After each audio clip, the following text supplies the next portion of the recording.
Bom dia, pessoal, tudo bem? Sejam bem-vindos ao nosso devocional diário, que entra ao vivo todo dia, segunda a sexta, às 7 da manhã. É o nosso Uma Coisa, que é um bate-papo rápido, descontraído sobre as coisas de Deus e sobre crescimento espiritual. Tudo bom com você? Meu nome é André Rangel. É um prazer imenso estar com você, que está me acompanhando agora ao vivo ou me assistindo depois, tendo essa oportunidade de me fazer companhia aí. Que prazer imenso ter você comigo. Seja bem-vindo. Em mais um minutinho a gente vai fazer uma leitura do nosso devocional diário. E eu creio que isso pode ser usado por Deus para edificar a nossa vida, para nos inspirar. Às vezes é só uma palavra que a gente precisa, né? Para tomar decisões durante o dia. E é isso que Deus quer fazer, te ajudar a escolher propriamente, a tomar boas decisões. Viver com menos arrependimentos.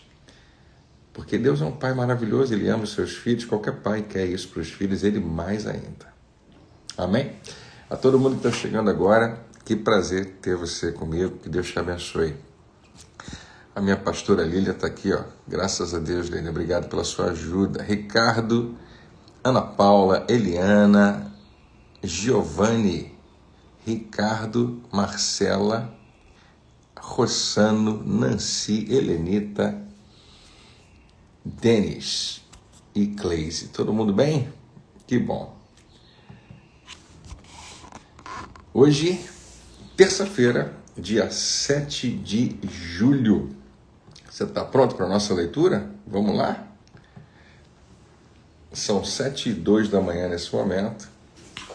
O dia parece que vai ser bonito, embora esteja bem frio. Tem uma promessa de chuva aí no final do dia. Mas eu tenho a impressão que a gente vai gostar desse início aí desse dia. Especialmente, você pode começar o dia muito bem com uma palavra de Deus. Tá pronto? Vamos lá? Vamos fazer a leitura de hoje. Terça-feira, dia 7 de julho. O tema hoje é uma coroa imperecível. E 1 Coríntios capítulo 9, verso 25 diz o seguinte: todos os que competem nos jogos se submetem a um treinamento rigoroso para obter uma coroa que logo perece. Mas nós o fazemos para ganhar uma coroa que dura para sempre. Esse é um daqueles momentos onde o apóstolo Paulo, por causa justamente da cultura para quem ele está escrevendo, fala das competições que aconteciam, que acontecem até hoje. Inclusive, a gente está ainda no meio de uma muito grande, talvez a mais famosa, né, que é a Copa do Mundo de Futebol. Ele fala, olha, quem compete nos jogos se submete a um treinamento rigoroso para obter uma coroa que logo perece, um troféu, uma medalha, um prêmio, que com o tempo vai envelhecer e vai perecer. Mas nós fazemos o quê? Nos submetemos a um treinamento rigoroso. Nós o fazemos para ganhar uma coroa que dura para sempre. Um prêmio, um troféu, por assim dizer, que não tem fim. Muito legal. Vamos ler? Os atletas estão dispostos a levar a si mesmos mais longe e com mais esforço do que qualquer outra pessoa. Eles lutam para colocar os seus corpos e suas mentes completamente sob controle, para que possam sobressair-se e ganhar o prêmio. Outros vão para casa para relaxar, mas os atletas continuam a treinar. Enquanto a maioria das pessoas tenta proteger a si mesma de qualquer tipo de desconforto, os atletas vão até o limite de sua resistência. Alguns ficam satisfeitos com uma performance medíocre, mas os atletas vão pagar qualquer preço pela excelência. Paulo disse que, apesar dos seus maiores esforços, os sucessos e prêmios dos atletas serão eventualmente esquecidos. Mesmo as maiores conquistas atléticas não afetam a eternidade. Se um atleta pode ser motivado a fazer sacrifícios incríveis por um prêmio perecível, quanto mais devem os cristãos lutar pelo imperecível? Se um atleta irá trabalhar dia após dia para receber glória de outros, o quanto mais devem os cristãos trabalhar pelo muito bem de seu mestre? Lembra? Muito bem, servo fiel. Você tem se esforçado para trazer o seu corpo à sujeição para a glória de Deus? Você está treinando a sua mente para pensar os pensamentos de Deus ao invés dos pensamentos do mundo? Você está buscando a disciplina de uma vida de oração?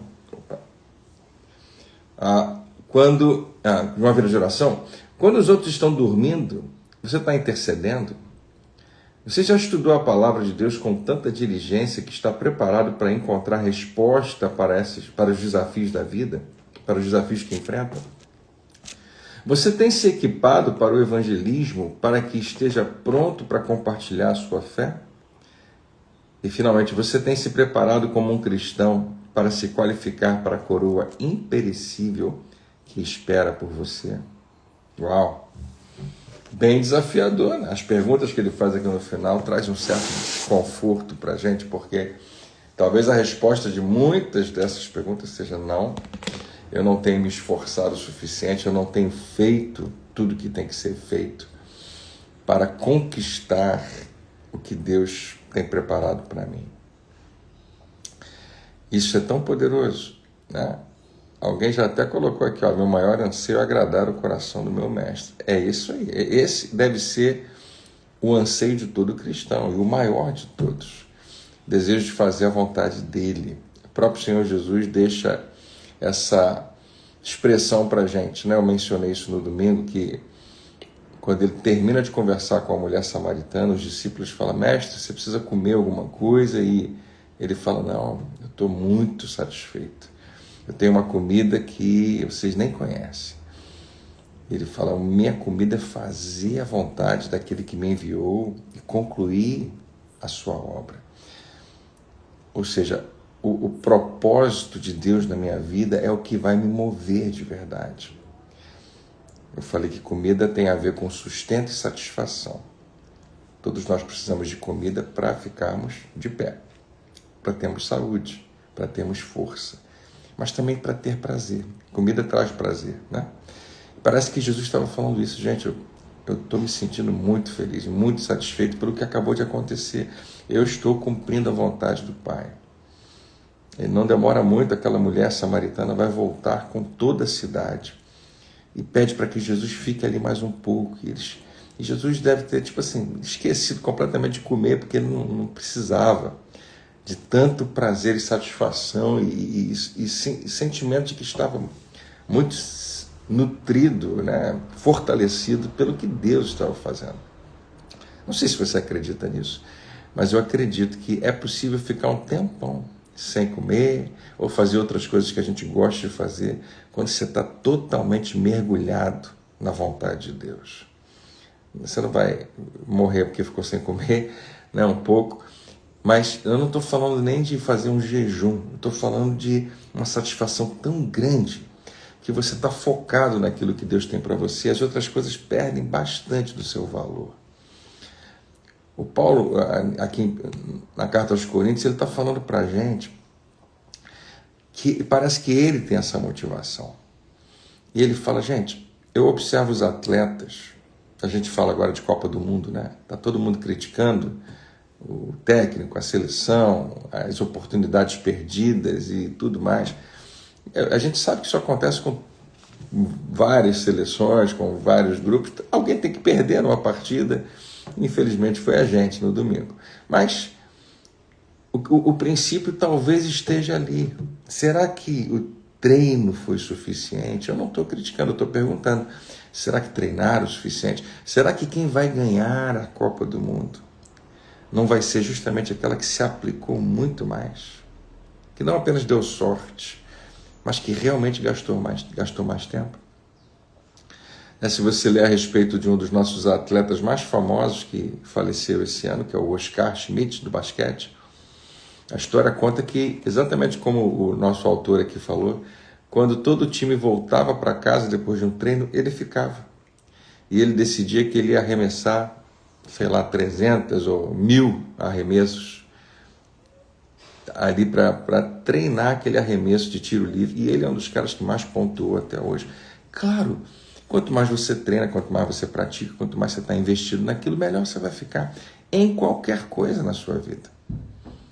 Eu acredito que existem alguns talentos que você tem e nem sabe, porque nunca nem deixou ele ser assim, florescer na sua vida.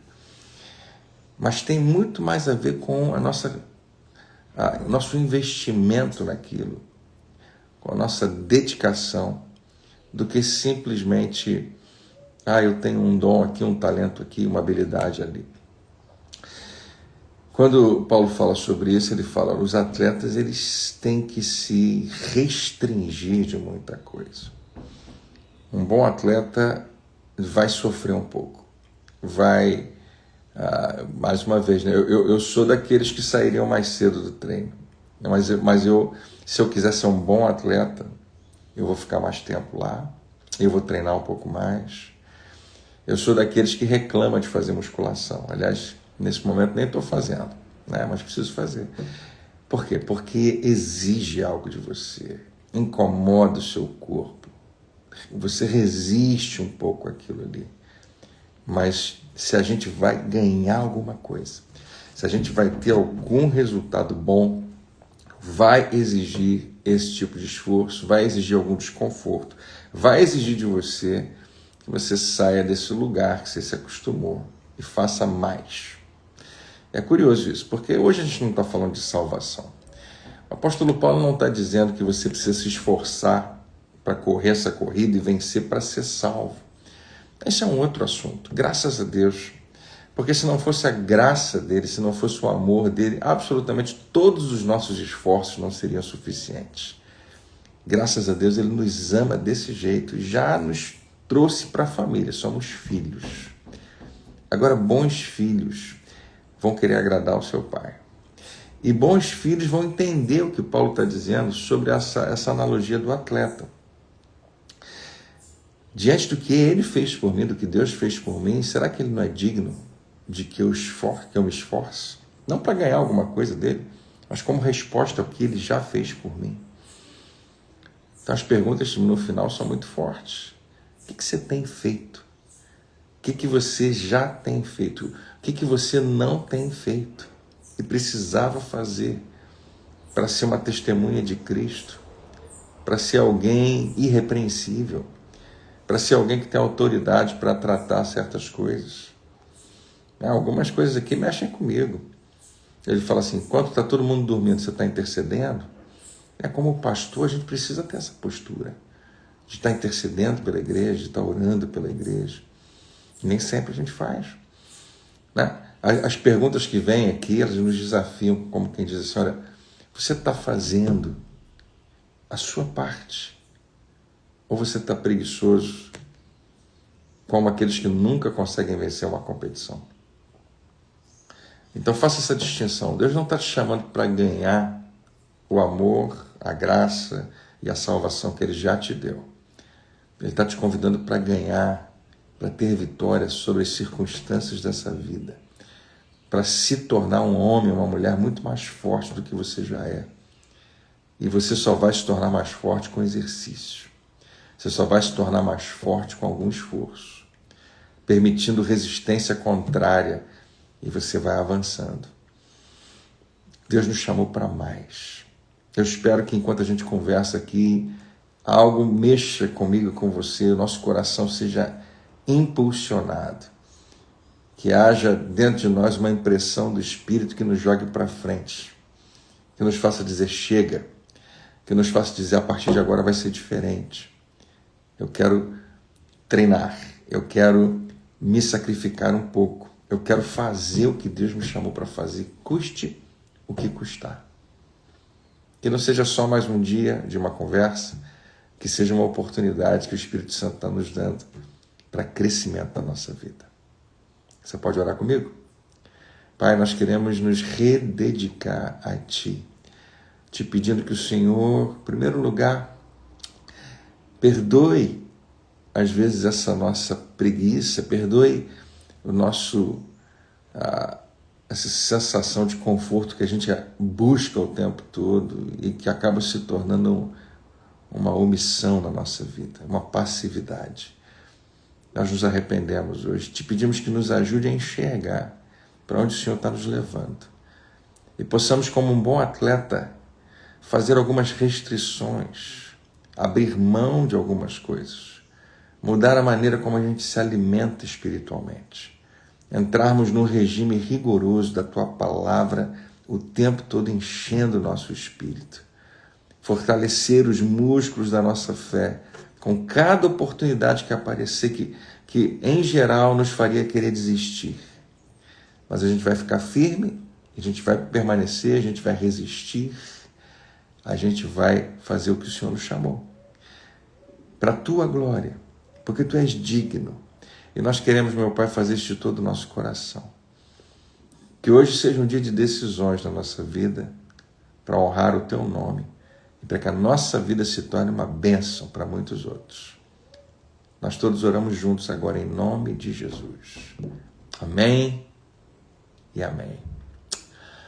É um prazer imenso estar com você mais uma vez nessa terça-feira. Que a sua terça-feira seja maravilhosa. Que você tenha um tempo muito especial com Deus hoje. É isso mesmo, que você lembra o tempo todo que Ele está com você para cada decisão que você precisar tomar. Deus te abençoe. Amanhã a gente está de volta, 7 da manhã, se Deus quiser. Fique em paz. Uma ótima semana.